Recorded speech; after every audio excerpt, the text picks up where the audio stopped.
Joining us to talk about what the economic impact of a Syrian attack might be, the esteemed economist from the University of Maryland, Peter Morici, on the guest line. Peter, welcome back to WMAL, and happy Labor Day, sir. Thanks for joining us. Happy Labor Day.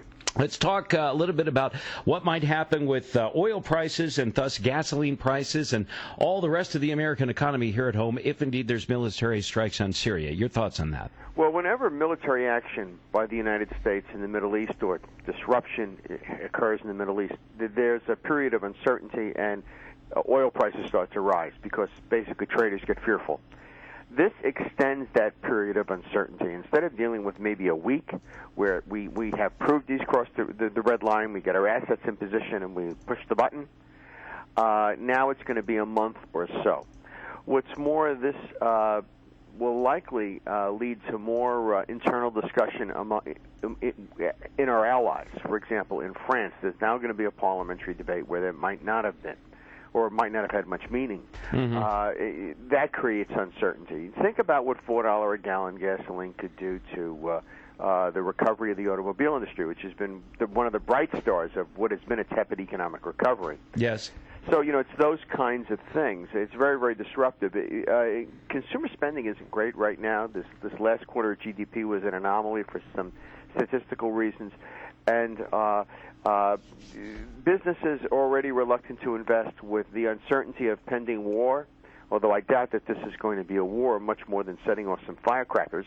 Right. That they will then shelve investment plans, which are kind of paltry to start with. So there's that. Longer term, if the Congress votes no and we don't do something, we will have so lost face with the world.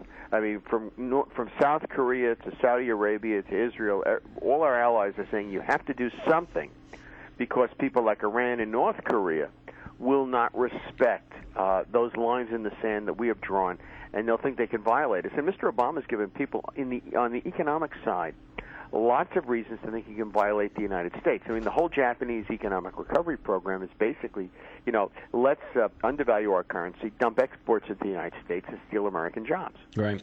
Dr. Peter Morici, he's an economist at University of Maryland, with us once again on the guest line. It's Mornings on the Mall at WMAL. By the way, you can connect with Peter Morici vis-a-vis Twitter. He is at P. Morici, M-O-R-I-C-I, at P. Morici and the digit 1.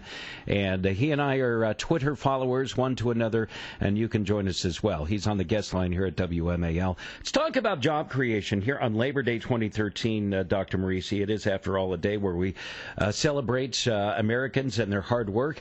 Nobody is satisfied with the rate of job creation in the American economy right now, and nobody has been satisfied for a good 3 or 4 years or so. What's the problem in your view? Well, the problem in our view is there's not enough demand for what Americans make because together with Germany, Japan, and China, we're half the global economy, more really. And those other 3 economies practice protectionist and policies that keep out our exports, and so we can't sell. And they also subsidize their exports, so we can't sell into third markets. And they flood our markets with cheap products by undervaluing their currencies. Mr. Obama talked about doing something about this when he campaigned for president in 2008, and he's been talking about it since, but he doesn't act. And that's the real reason. That and the other big one is the fact that we don't develop domestic oil and gas. You put those 2 sets of issues together, and the trade deficit goes away, and we get 5 million new jobs. In addition, on the supply side, it's just making it much more difficult for Americans to start businesses, keep them going with all this burdensome regulation, very high marginal taxes.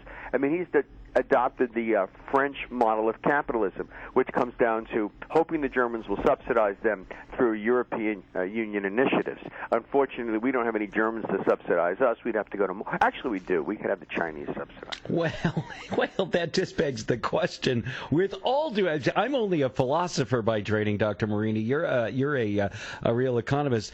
Is the French version of capitalism, is that capitalism at all? I guess I would pose that question. Well, and I think you're being facetious. It's not. It's not socialism, but it's not the market. It's not the market system as we know it. Right. And culturally, we're different than the French. You know, the French have great bureaucrats. They run a very good healthcare system. They have a good public transportation system.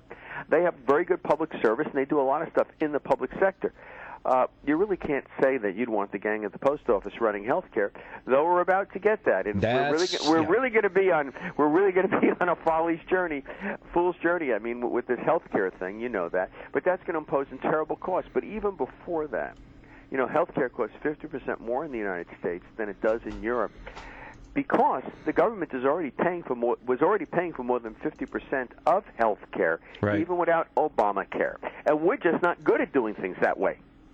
All right, Dr. Peter Morici, he's from the University of Maryland. He's an economist on the guest line here on Mornings on the Mall. You can follow him on Twitter at PMorici, M-O-R-I-C-I. That's P-M-O-R-I-C-I and the digit 1. He's with us here on Mornings on the Mall. Speaking of I guess using our natural resources and making things and exporting them. You made reference to the fact, Peter, that in the United States, for the most part, we don't harvest and export oil and natural gas. We also don't do timber like we used to. We don't mine minerals and things of that sort like we used to. Other economies around the world, Canada, for example, they're doing a lot with oil and natural gas. Australia is, I believe they're in the petroleum industry. New Zealand is rich in timber and mining minerals and such and selling them on the open market. I mean, you've got these other free market economies that didn't used to be so free, but they've got natural resources flowing out of their country. They're bringing revenue in. Australia is on track to have zero government debt, I believe, here at the end of this calendar year. They're beating the United States in many ways. I want you to hold on, if you would, please, Peter, and I want you to respond to some of this here in just a moment, because on Labor Day 2013, I think there's these are some important things we need to grapple with as Americans. Can you stand by for just a moment? Sure. All right. It's 6:15. It's 105.9 FM and AM 630 WMAL. Now traffic and weather together every 10 minutes on the fives. Jerry Hoyts with the latest. All right. This report brought to you by Walmart. Good news for folks traveling on the Beltway. The outer loop between 95 and New Hampshire Avenue, the accident's been moved to the right shoulder. Same with the accident between Georgia Avenue and Connecticut Avenue on the outer loop. That overturned vehicle activities have also been moved to the right shoulder there as well. Remember, the HOV restrictions are lifted on 66, 95, and 395, as well as 270, and Canal Road has non-rush hour traffic patterns due to the federal holiday. Hey, do-it-yourselfers, Walmart's low prices make it easy to change your oil because they have 5-quart jugs of Valvoline conventional oil for $15.97 and per liter oil filters for just $3.27. Save money, live better, Walmart. And now the 105.9 FM and AM 630 WMAL Weather Channel forecast. Cloudy, overcast, very humid, high today of 92 degrees. Chance of thunder showers later tonight, back down to about 72 degrees. Right now, 75 degrees in the districts. 105.9 FM and AM 630 WMAL. Peter Morici on the guest line with us here on Mornings on the Mall. He's an economist at the University of Maryland. So, Peter, here on Labor Day 2013, we're not using our nation's natural resources. We're not exporting these kinds of things, not bringing in money and creating jobs as a result of them. Give me your thoughts on all these other countries around the world doing what we refuse to do. Well, with regard to oil and gas, we do not allow drilling off both the Atlantic and Pacific coasts. And we pretty much don't allow it in the eastern Gulf of Mexico. The Western Gulf, we've severely curtailed drilling far out from shore. Near shore, it's okay. If you wrap all that together, we're probably denying ourselves about 4 million barrels a day in oil, and that's costing us directly, 2 million jobs maybe. That's just oil that we wouldn't have to import. And then with the usual multiplier effects, it's like stimulus, it would be 3 million jobs. So that, that's a very good example. We just decided to prohibit it completely. Now, Mr. Obama, again, when he first, ran for office, talked about we need to develop, alternative sources, but we also need to develop conventional energy. But then came the BP Horizon affair. Right. And, he was very happy to shut down the industry. You have to understand. He had a boot on the throat to the oil industry, right? He dislikes the oil industry. I mean, does he ever make an economic speech where he doesn't talk negatively about big oil? It's so funny. He wants to come down on what he considers their excess profits and special tax deals and so forth. But Jamie Dimon pays himself $20 million a year.